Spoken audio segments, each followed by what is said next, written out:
My name is Laura, and I'm a nurse. After another busy day at work, I head home. As usual, I got home a little late today. I'm home. Welcome back. When I walked in, my daughter, Meg, greeted me. It must be really lonely for a third grader to wait at home alone every day. Whenever I see Meg, I always feel sorry for her. But still, I guess other nurses envy me because I work at the town's hospital and don't have to do night shifts. Where's your dad today? He hasn't come home yet. I wonder when he'll be back. I feel like I haven't seen Dad for a long time. Oh, I see. My husband, Stan, is a workaholic and hardly ever comes home. I don't even remember him spending time with us, like eating together or helping around the house. Actually, he does spend time with his family, just not with Meg and me. On his days off, he goes to his mom's house to do yard work, clean, and have dinner with her. Stan never comes to Meg's soccer practices or spelling bee contests, even though he's always helping his parents. Because of this, our relationship isn't great. I'm sorry, honey. I'm so sorry for making you feel lonely all the time. I'm fine. You come home every day, Mom, so that's enough. Oh, Meg. I hugged Meg tightly. If we were a normal family, we would spend more time together and be happier. No matter how many times I apologize, I know it'll never be enough. How did things end up this way? Then one day, Stan came home at a normal time, which is very rare. But both Meg and I had grown distant from him, and we didn't talk much. While we were eating dinner in silence, Stan suddenly spoke up. Hey, why don't we go to Hawaii for the upcoming holidays? What? I couldn't believe what I was hearing. Stan was inviting us all on a trip. What was going on? We haven't had a proper family vacation in years, he said. I thought it would be a great chance to celebrate my mother's 60th birthday too. And it might be nice to do something like this once in a while. He was putting his mother first again, and I was fed up. But when Meg heard about Hawaii, she got excited. We can go to Hawaii. I want to go. I really want to go. Meg was thrilled, and I understood why. This would be her first trip to Hawaii. But I wasn't sure I could enjoy a family trip after all these years, especially with Kate, my mother-in-law. If Stan wanted to celebrate Kate's 60th birthday, he should have told me about it sooner. Still, since Meg was so excited, I felt it wouldn't be right to refuse. All right, I guess so.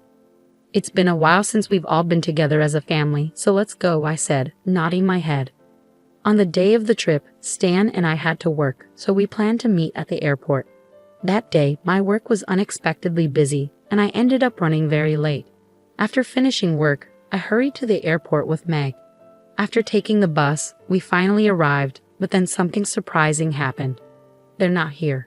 Stan and Kate were nowhere to be found. I searched the airport, but they were nowhere in sight. Where did they go? I didn't get any calls from them, so I tried calling both Stan and Kate. The number you have dialed is either not powered on right now or has no signal. I kept hearing this message.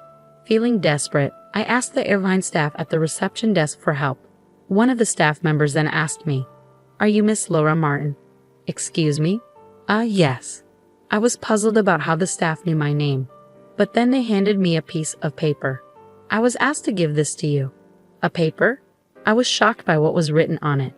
I couldn't wait any longer. It'll just be the two of us going on this trip. Stan, if you can't be on time, then we won't take you. Why don't you just camp out somewhere around here? Bye, Kate. What is this? Mom, what's wrong? As I fumed with anger, Meg looked at me anxiously. Oh no, it's nothing. It looks like your dad and Grandma went ahead without us. I'm sorry. So we can't go to Hawaii? Yes, we can. We can catch up with them on another flight. I tried to sound positive, but honestly, we didn't have enough money for another flight. What was I going to do? While I was trying to figure things out, an old man walking in front of me suddenly collapsed. I wasn't sure what was happening, but my years of being a nurse kicked in, and I moved quickly. Are you okay? I checked the old man's breathing, but it had stopped. Oh my God. I quickly turned him onto his side and cleared his airway. I found something stuck in his mouth, probably part of his vomit, which was blocking his breathing. Please, someone call an ambulance. I shouted for help and began first aid. When the ambulance arrived, the old man was taken to the emergency room, where he soon regained consciousness. Was it you who saved me? Yes. I just did a basic procedure. That's not true. Thank you so much. I thought I was going to die. He was alert enough to talk, and it seemed there were no serious heart or organ problems. You saved my life. Please let me thank you, James. Oh, no need to thank me. I just did what anyone would do. By the way, were you traveling somewhere? Oh yes, I was supposed to go to Hawaii with my daughter, but we missed our flight. Oh no, that's awful. I feel terrible about this. I quickly waved my hand to reassure him. Oh no, we were already running late, and I wouldn't have made it on time because of my work anyway. You didn't do anything wrong. I was just thinking we might go home, I said with a sigh and a laugh. But James looked at me and said, That's a shame. Your daughter must have been looking forward to it. Why don't we just buy another ticket? Well, I'm a bit embarrassed to say this, but we don't have enough money right now. When I said this with a sad look, James nodded thoughtfully. Okay then, as a way to thank you, I'll buy both of you the tickets. That should solve the problem, right? Oh, no, I'm sorry for the trouble. It's completely okay. Hey you. James called out to a female staff member walking by. He then borrowed a cell phone and made a call. Oh, can I speak with you for a moment? James talked on the phone for a few minutes before hanging up. Oh, we're fine, so you don't have to worry about it. If I don't thank you somehow, I won't be able to rest easy, James said. At that moment, the paper fell out of my pocket. Thanks to James, we managed to get on the plane. To my surprise, he had bought us expensive business class tickets. His kindness allowed Meg and me to enjoy a very comfortable flight, and we arrived in Hawaii safely. But now I had one problem. I hadn't asked Stan and Kate which hotel they were staying at. Hello, are you Laura and Meg? A man called out to us. Ah yes, that's right. But, nice to meet you. When I wondered how the man knew my and my daughter's names, he handed me his business card. It had the name of a well-known logistics company that even I recognized. I heard about you from the chairman of our company. Thank you very much for that. The elderly man you help at the airport is the chairman of our company. Oh really? I was shocked to learn that James, who we met at the airport, was the chairman of a major company. We will take you both to your hotel on the chairman's orders. Please enjoy your trip to Hawaii, he said as he led us to a black limousine. I had never been in a car like that before. Wow, it's amazing, Meg exclaimed, thrilled to ride in a luxurious limousine for the first time. I made sure my shoes were clean before getting in. The view of Hawaii from the windows was stunning. It felt like an endless summer. At one point, I was worried we wouldn't make it, but I was so relieved that we did. Meg was glued to the window, taking in the sights. When we arrived at a huge, luxurious hotel, I suddenly realized something important. Oh no, I didn't book a room, I whispered to myself. Oh, please don't worry. We've already reserved a room on the top floor, the man said after hearing my quiet concern. But I don't have enough money for this. You don't need to pay anything. The bill has already been taken care of. Oh really? I was amazed at how far James had gone to take care of us. This VIP treatment was overwhelming and unfamiliar. After we entered the hotel, I was astonished by our room. It was a suite, far too spacious for just two people. The view of the ocean and the stunning sunset from the large windows was absolutely breathtaking. We had a dedicated hotel staff member available to assist us with anything we needed. The food was incredible, beyond anything I could describe, especially the steak, which was grilled right in front of us. It was the best meal I had ever tasted, and I was constantly impressed. While Meg and I were strolling around the lobby after dinner, we heard some arguing voices coming from a corner. Are they? It was my husband and mother-in-law arguing with the hotel staff. Hey, what are you both doing here? When I called out to them, Stan and Kate looked up, surprised. What? Why are you both here? What do you mean? We came here as planned. You suggested this trip, and now you've treated us badly, Stan said. Well, that's... Stan glanced at Kate, seeming unsure about what to say. Oh, it was your fault for being late, right? I regret that, but you didn't have to say we should just camp out. Kate seemed unbothered and showed no remorse for what had happened. I struggled to forgive them. By the way, why are you arguing with the hotel staff? I asked. When I tried to check in, they told me to leave. I don't understand why, Stan said angrily. Is there a problem? I asked the hotel staff. The hotel staff began to explain.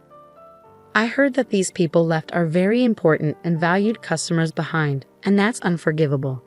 I was instructed not to let them stay here at our hotel. Oh, now I get it, I said. James clearly had a lot of influence over the hotel. The chairman of a major company is indeed someone you don't want to upset. What does he mean by that? Oh, it's a long story, but basically, he can't forgive you both for leaving Meg and me behind. Stan and Kate looked very confused. How does someone from this hotel know about that? Well, I understand why Stan is asking, but given the situation, I'm not surprised. In fact, I think Stan and Kate are getting exactly what they deserve, I said. Do you know this person? I asked, showing them the business card from the man who guided us from the airport. This is a business card from a major client of ours. Stan's face turned pale as he took the card with trembling hands. Kate's face also went white with shock. You don't mean to say you know the chairman of this company, do you? Of course I know him. He collapsed at the airport, so I helped him. He arranged our flight to Hawaii and even booked the hotel room for us. What? Kate collapsed and started shaking. What's wrong, Mom? He's in the same gym club as me, and I see him every once in a while, but everyone worships him. What a coincidence. I agreed with Stan. It really made the world seem small. I had no idea my mother-in-law knew the chairman, but before Kate mentioned it, I had already learned about it from the chairman himself. When I received the new ticket at the airport, James was the one who found the piece of paper that had fallen out of my pocket. Oh, he picked it up, read what was written, and looked at me in surprise. Laura, what is this? How should I put this? We were left behind by my mother-in-law and husband. Yes, that's horrible and unforgivable. But this name, I've seen it somewhere before. Is your mother-in-law's last name Martin? Yes, her name is Kate Martin. What? You know my mother-in-law? Of course, she's also a member of the gym club I belong to. She doesn't seem like the type to do something like that, and that's how it all unfolded. I looked at Stan and Kate with a grin, thinking back on everything. It's tough, isn't it? Since you two said you were going on the trip together, I guess we'll just enjoy it on our own. Meg and I are going to have a great time. Kate, why don't you just camp out somewhere around here? Enjoy the Hawaiian night under the stars. Oh, hey, wait, that's terrible. You're the rudest person ever.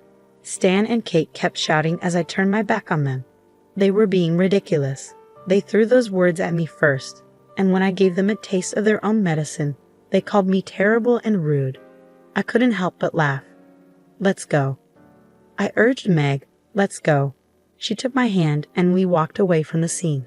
The argument between the hotel staff and Stan and Kate continued behind us. Anyway, get out of here. We don't have rooms for you, the hotel staff said firmly. Eventually, Stan and Kate were forced to leave the hotel. So Meg and I enjoyed our trip to Hawaii on our own. With Meg's feelings for Stan almost gone, there was no need to worry about him at all. I never imagined that helping an old man would lead to such a wonderful trip. We were grateful to him from the bottom of our hearts. The trip ended, and we returned home safely. It was an amazing and refreshing experience, and Meg was very satisfied. As for Stan and Kate, who had been kicked out of the hotel, it seems their troubles didn't end there. After returning from Hawaii, Stan came home exhausted and disheveled. It turned out that the chairman's instructions had been shared with all the hotels in Hawaii.